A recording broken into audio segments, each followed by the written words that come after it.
are the keys. This is what we're going to work through really quickly, but it'll be enough for you guys to really get a feel for it. So let's up it now in terms of self-esteem. These are really key. Number one is to know and understand yourself, okay? It's your job in life to know yourself 100%, okay? Nobody else. You want to know who you are, what you like, what you don't like, what you're passionate about, what you're not, what your values in life are, okay? The sort of people you want to hang around, who you don't, how you operate, you know, what makes you angry, what makes you sad, what makes you happy and excited, okay? All these things, this is for me, my journey in life is about getting to know who I am, okay? And then building on that. So this is our key responsibility, self-awareness. Has anyone heard of the term being aware, self-awareness? Yep. This is lifelong, okay? But for today, if it hasn't started for you already, let's start it today, okay? So I want you to start observing yourself, even with interactions with people, at work, with children, whatever. Number two, strengths and weaknesses. This is where the criticism comes in, right? I guarantee we all know our weaknesses. Would you be experts, do you think, in your weaknesses? Yep.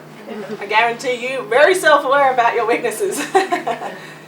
What we want to do is want to change that ratio. For every 7 strengths, only 3 weaknesses. Okay, so we're going to flip it over, and you guys are going to get very clear and comfortable about what your strengths are.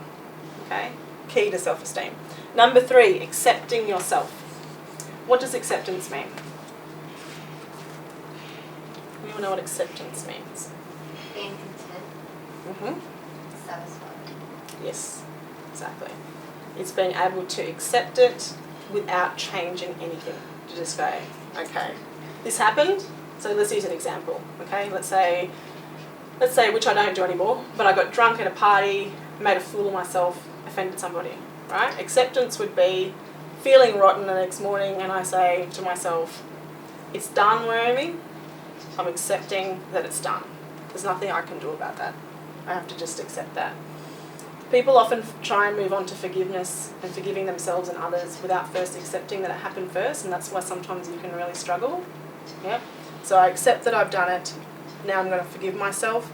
If I can make any positive changes, I can, and I'm the sort of person now that if that ever happened to me, I would make contact with that person and apologise, because that's the right thing for me to do.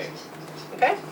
Number 4, rewrite your negative beliefs and thoughts, which we're going to do. Okay? So anyone heard of cognitive behaviour therapy or NLP, all these sorts of terms? Yep, psychological terms. Basically, the concept of it is that you can control your mind with the words that you tell yourself. Okay? What about vision boards? Has anyone heard of vision boards? Yeah, I'm a massive fan. I love vision boards. Excellent. Exactly the same thing. Instead of using words or affirmations, it's a visual cue.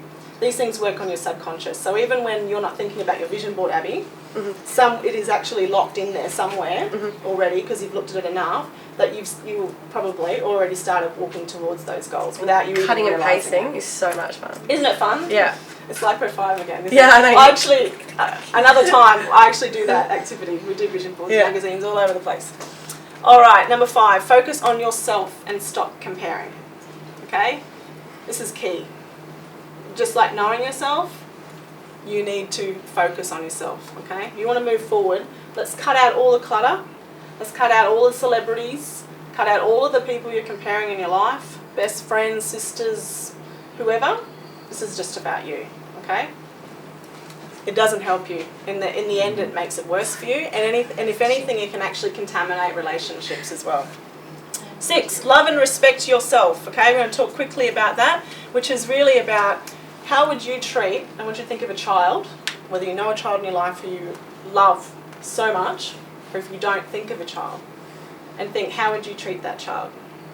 Are you likely to say, geez, you're a fat little bugger, you know?